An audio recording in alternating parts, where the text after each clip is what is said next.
ان کا ایماندار ہونا ناممکن نہیں، کیونکہ اس نے کہا کہ مسیح اور خدا کی بادشاہی میں کچھ میراث نہیں۔ وہ ناپاک اور حرام کار اور بدکار ہیں، وہ بت پرست ہیں اور ان کی خواہشات ان کے قابو میں نہیں ہیں، کوئی انہیں روک نہیں سکتا، اور ایسے لوگ ایماندار نہیں۔ اور میں کہوں گا کہ ایک ایماندار بھی گر سکتا ہے، پر خدا ہم پر رحم کرے اور ہمیں گرنے سے بچائے۔ کوئی جو اپنے آپ کو قائم سمجھتا ہے وہ خبردار رہے کہ گر نہ پڑے۔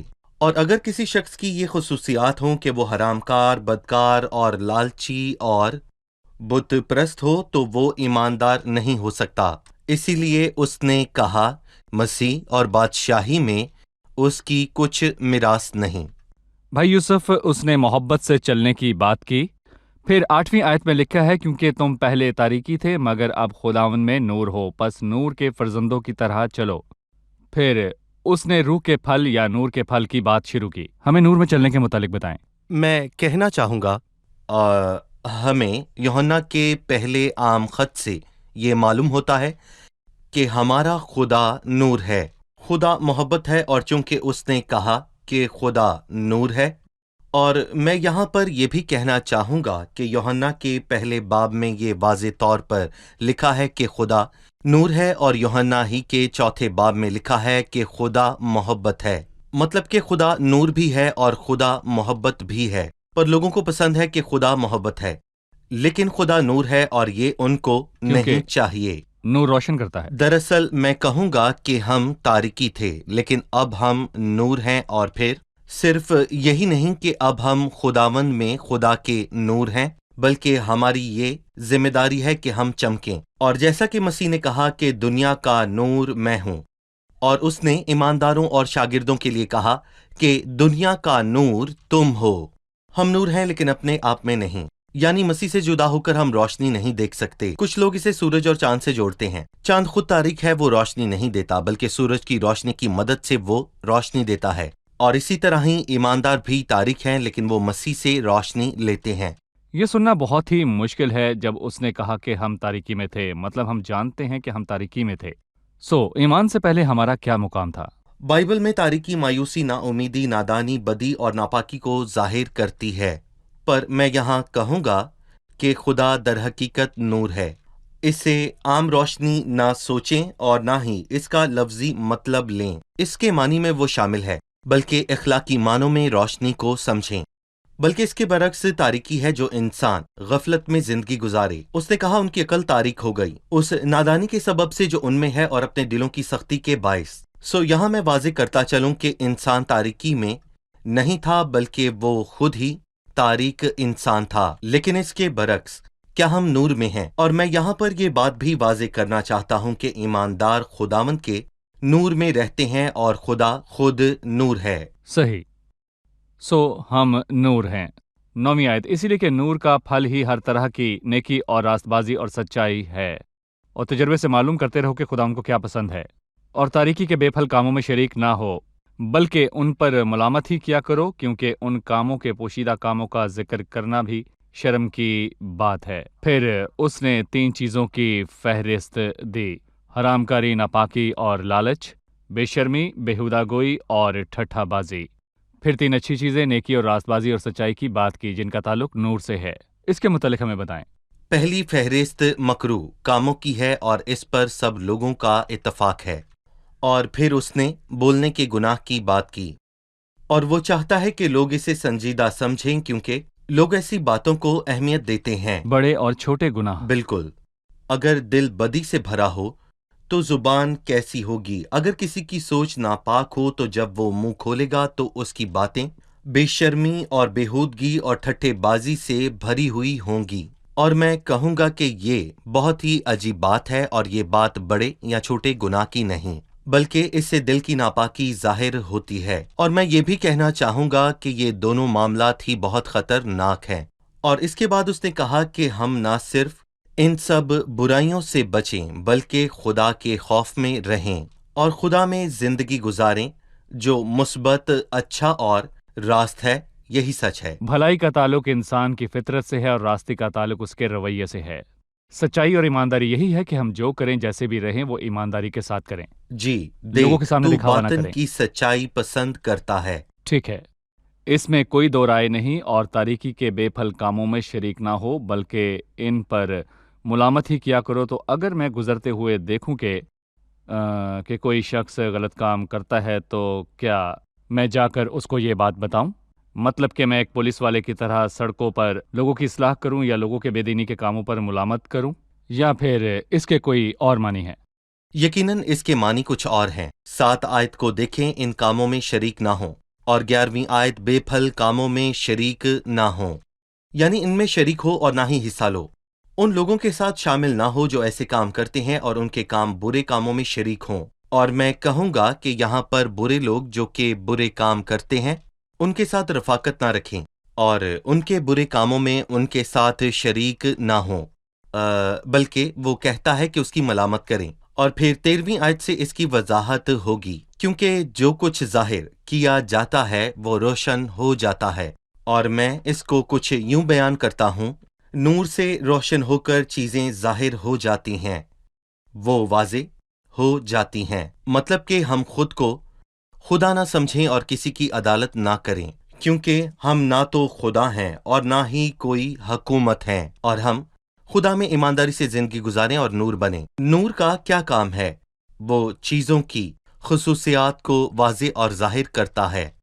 لوگوں نے مسیح سے نفرت کیوں کی؟ کیونکہ اس نے معجزات کیے؟ نہیں، معجزات کرنے والے کو تو بڑا رتبہ دیتے ہیں، اس لیے کہ ان کے کام برے تھے۔ بالکل، اور آدمیوں نے تاریکی کو نور سے پسند کیا اس لیے کہ ان کے کام بہت برے تھے۔ پر میں کہوں گا کہ وہ نور تھا اور اس نے ان کی برائی ظاہر کی، اور اسی لیے لوگوں نے اس سے بہت نفرت کی۔ وہ تاریکی میں اپنی زندگی پسند کرتے تھے اور وہ اسی میں خوش رہتے تھے، لیکن مسیح نے آ کر ان کی برائیاں ظاہر کیں، اور اس نے آ کر ان کے برے کاموں اور ان کی بدیوں کو ظاہر کر دیا۔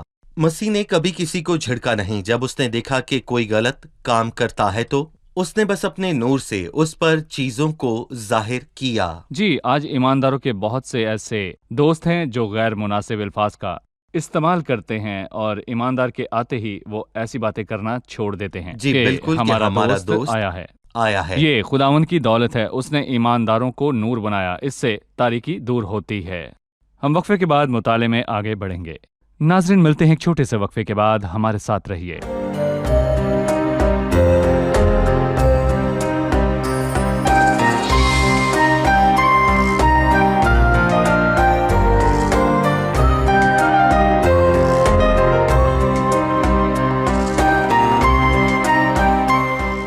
خوش آمدید ناظرین، ہم افسیوں کے خط کے 5ویں باب کا مطالعہ کرنے کے لیے دوبارہ حاضر ہیں، لیکن سب سے پہلے مہمانوں کا سوال۔ 14ویں آیت، اس لیے وہ فرماتا ہے، اے سونے والے جاگ اور مردوں میں سے جی اٹھ، تو مسیح کا نور تجھ پر چمکے گا۔ یہ کس نے کہا اور اس کے کیا معنی ہے؟ اس کا ذکر کہاں ہوا اور اس کا کیا مطلب ہے؟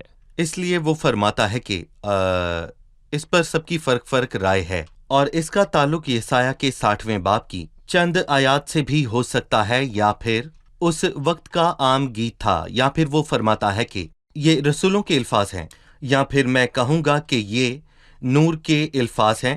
اور یہاں پر نور یہ فرماتا ہے کہ اے سونے والے جاگ، جب سورج طلوع ہوتا ہے اور روشنی تمام گھروں میں آتی ہے اور سوئے ہووں کو جگاتی ہے۔ اور نور نے کہا، اے سونے والے جاگ اور مردوں میں سے جی اٹھ۔ اور وہ سویا ہے یا مردہ ہے، اور یا وہ مردوں کے درمیان سویا ہے۔ غزل و غزلات کے 5ویں باب میں دلہن نے کہا کہ میں سوتی ہوں پر میرا دل جاگتا ہے۔ پر افسوس یہ ہے کہ کیا کوئی مردوں کے بیچ سوتا ہے؟ اگر آپ 10 مردے دیکھیں اور ان میں سے ایک سوتا ہو تو آپ جب انہیں دیکھیں گے تو آپ اس سوئے ہوئے کو بھی مردہ سمجھیں گے۔ اسی لیے مردوں کے درمیان سونا خطرناک ہے۔ نور نے کہا، بائبل نے کہا، اور خداوند نے فرمایا کہ اے سونے والے جاگ اور مردوں میں سے جی اٹھ۔ یہ ایماندار ہو سکتا ہے، پر مردوں کے بیچ سونا بہت خطرناک ہے، لیکن خدا نور ہے۔ صحیح، خدا نے محتاط ہو کر چلنے کی بات کی، ہم نے محبت سے اور نور میں چلنے کی بات کی، احتیاط سے چلنا۔ اس نے کہا، نادانوں کی طرح نہیں بلکہ داناؤں کی مانند چلو، اور وقت کو غنیمت جانو کیونکہ دن برے ہیں۔ بھائی یوسف، اس پر اپنی رائے دیں، وقت کو غنیمت جانو۔ آپ اپنی عزیز چیزوں کا کفارہ دیتے ہیں۔ جب کوئی ایسا شخص اغوا ہو یا کوئی چیز گم جائے جو کسی کے لیے بہت اہم ہو اور کوئی بڑی رقم توان میں مانگے تو لوگ رقم دینے کے لیے راضی ہوتے ہیں کیونکہ وہ شخص یا چیز ان کے لیے اہم ہے۔ اور پالوس رسول نے کہا کہ ہمارے لیے سب سے اہم چیز وقت ہے۔ وقت کو غنیمت جانو اور اس کے لیے کچھ بھی کرنا ہو تو کرو، کیونکہ ہر چیز کا ہر جانا بھرا جا سکتا ہے، لیکن جو وقت گزر جائے وہ واپس نہیں آتا، اس لیے وقت کو غنیمت جانو۔ کچھ لوگ کہتے ہیں کہ موقع ایک ایسی چیز ہے جس کے ساتھ مشکل ہوتی ہے لیکن پھر وہ آسان ہو جاتی ہے، اور جب تک وقت آپ کے ہاتھ میں ہے آپ اسے تھام لیں، کیونکہ اگر وقت گزر جائے تو اسے پانا بہت ہی مشکل ہوتا ہے۔ اگر موقع گزر جائے تو واپس نہیں آتا۔ وقت واپس نہیں آتا، اس لیے اسے غنیمت جانو، کیونکہ دن برے ہوتے ہیں۔ یہ سب دنوں کے لیے ہے، مسیح کے آسمان پر جانے سے لے کر اس کے دوبارہ آنے تک کلیسیا کے دنیا میں سب دن برے ہیں۔ اور وقت کو غنیمت جانو، یہ الفاظ میرے لیے اور تمام ایمانداروں کے لیے ہیں، اور ہم وقت کو برباد نہ کریں، کیونکہ میں کہوں گا کہ در حقیقت یہ بہت ہی بڑا نقصان ہے۔ بھائی یوسف، پھر ہم وقت کا کیا کریں؟ کسی نے کہا میں وقت ضائع نہیں کرتا، میں صبح 9 سے رات 11 بجے تک کام کرتا ہوں، میں گھر نہیں جاتا، کام کرتا ہوں، صرف کام۔ کسی نے کہا کہ میں سارا دن دکان پر بیٹھتا ہوں، کسی نے کہا میں بچوں کے ساتھ کھانا تک نہیں کھا سکتا۔ ہمیں بتائیے کہ وقت کی کیا اہمیت ہے، ہم اس کو کس طرح سے گزاریں؟ اگر آپ وقت کا بہترین استعمال کرنا چاہیں اور وقتی چیزوں کا سوچتے رہیں تو یہ درست نہیں۔ تمہارے لیے سویرے اٹھنا اور دیر سے آرام کرنا اور مشقت کی روٹی کھانا ابس ہے، اور میں کہوں گا کہ یہ بات سچ ہے۔ سلیمان نے بہت سی چیزیں حاصل کیں، بڑے سے بڑے کام کیے، پر وہ سب دنیا کے تھے، اور اس نے کہا کہ سب کچھ باطن اور ہوا کی چران ہے۔ اور پولس رسول نے یہ کہا کہ تمہاری محبت خداوند میں بے فائدہ نہیں۔ اور میں کہوں گا کہ جو لوگ وقت کو ضائع کرتے ہیں ان کے لیے میری رائے ہے، ایک یہودی کہاوت جس میں دنیا کے معاملات، دولت اور دنائی کی باتیں ہیں، میں سکون کا خیال کرتا ہوں اور روپے اپنا خیال خود کرتے ہیں۔ اس کا مطلب ہے کہ ان لمحوں کا خیال کریں جو کہ کھو سکتے ہیں، یہ وقت انہیں کے ضائع نہ سکے کریں۔ ہیں۔ وقت کے ان سکوں کو ضائع نہ کریں، اور وقت کو ضائع نہ کریں، اس کے ہر پل کو استعمال کریں، کیونکہ آج کے دن بہت برے ہیں۔ یقیناً جو اپنے ذاتی کاموں کے لیے مشقت کرے اس کے لیے بائبل مقدس کہتی ہے کہ یہ عبث ہے، تو ہی ایک اور طرح کی مشقت عبث نہیں، تمہاری محنت خداوند میں بے فائدہ بے نہیں۔ فائدہ نہیں۔ جو اپنا فارغ وقت استعمال کرے، نیند پوری نہ کرے، لوگوں میں جا کر خداوند کی بات کرے، یا کسی اور شہر جا کر ایمانداروں کی حوصلہ افزائی کرے اور انجیل کی منادی کرے، اور آدمی اگر ساری دنیا کو حاصل کرے اور اپنی جان کا نقصان اٹھائے تو اس کا کیا بائبل میں فائدہ؟ لکھا ہے کہ خدا کے اس گلہ کی گلہ بانی کرو جو تم میں ہے، ناجائز نفع کے لیے نہیں بلکہ دلی شوق سے خدا کے گلہ کی گلہ بانی کرو۔ صحیح، بہت شکریہ۔ ہم نے آج کی قسط میں روح سے معمور ہونے پر بات کرنی تھی، پر اب ہم اس کو اگلی قسط میں سیکھیں گے۔ اب وقت ہے کہ ہم جانیں کہ مہمانوں نے آج کیا سیکھا۔ جی، آج آپ نے کیا سیکھا؟ مجھے یہ بات اچھی لگی کہ وقت کو غنیمت جانو، وقت کی قدر کرو، اس کے بدلے ہر چیز دینے کو تیار رہو، بس وقت کو غنیمت جانو۔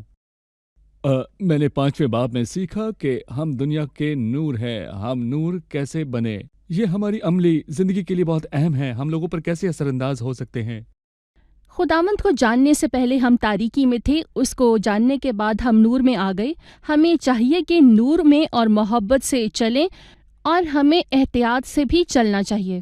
صحیح، شکریہ۔ خداوند آپ کو برکت دے۔ بھائی یوسف، آپ کا بھی خدا کو شکریہ۔ برکت اگلی دے۔ قسط میں آپ سے پھر ملاقات ہوگی۔ عزیز ناظرین، آج کی قسط میں میرے لیے اور آپ کے لیے خداوند کے یہ الفاظ ہیں، پس غور کرو کہ کس طرح چلتے ہو، نادانوں کی طرح نہیں بلکہ داناؤں کی مانند چلو، اور وقت کو غنیمت جانو کیونکہ دن برے ہیں۔ دنیا میں سب سے اہم چیز وقت ہے۔ وقت کو غنیمت جانیں، اسے اہم سمجھیں، سب کوششیں کریں تاکہ جب وقت ختم ہو تو آسمان کی دولت آپ کے پاس موجود ہو۔ شاید آپ کہیں کہ میں گھر میں ہوں اور مجھ میں باہر نکلنے کی طاقت نہیں، میں کہیں جا نہیں سکتا، میں بزرگ ہوں، میری صحت اچھی نہیں، لہٰذا اگر آپ خدا کے جلال کے لیے وقت گزاریں تو اسی میں آپ کا نفع ہے۔ خداوند کے کاموں میں لگے رہیں اور بائبل پڑھیں، ایمانداروں اور دکھ اٹھانے والے لوگوں کے لیے دعا کریں۔ آپ کے پاس ہر موقع ہے کہ آپ وقت کو غنیمت جانیں کیونکہ دن برے ہیں، اگلی قسط میں ملتے رہیں۔ اس کا ایک بہت ہی اہم موضوع ہوگا کہ روح سے معمور ہونا۔ روح سے معمور ہونے کے کون کون سے پہلو ہیں؟ اس میں ہم شوہر اور بیوی کے بارے میں بھی بات کریں گے کہ شوہر کیسے بیوی سے محبت رکھے اور بیوی شوہر کی تابع داری کرے۔ اگلی قسط میں یہ سب جانیں گے۔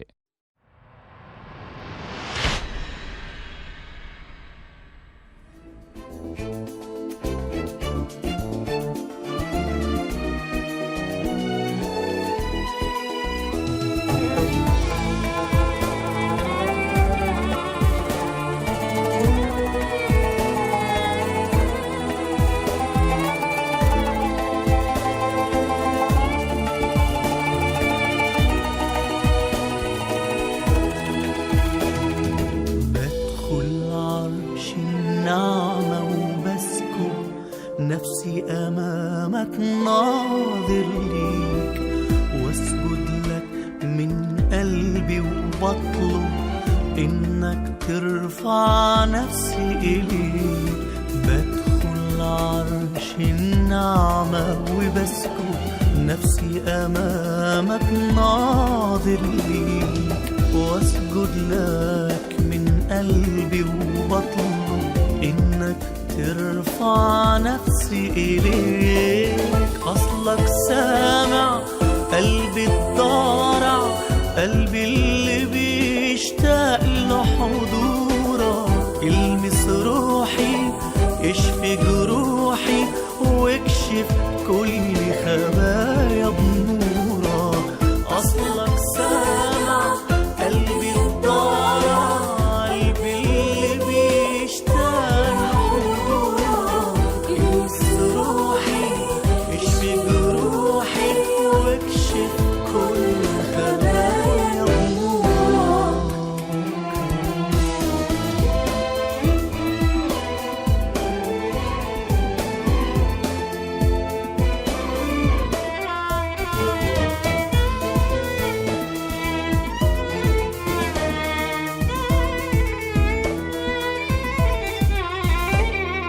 بدخل عرش النعمة وارنم، تنطلق الكلمة التسبيحة ويفيد قلبي ليك يتكلم وأقدم لك نفسي ذبيحة. بدخل عرش النعمة وارنم، تنطلق الكلمة تسبيحة ويفيد قلبي ليك يتكلم وأقدم لك نفسي ذبيحة. أصلك سامع قلبي الضارع، قلبي اللي بيشتاق لحضورك. المس روحي اشفي جروحي واكشف كل خبايا بنورك. أصلك سامع قلبي الضارع، قلبي اللي بيشتاق لحضورك. المس روحي اشفي جروحي واكشف كل خبايا بنورك.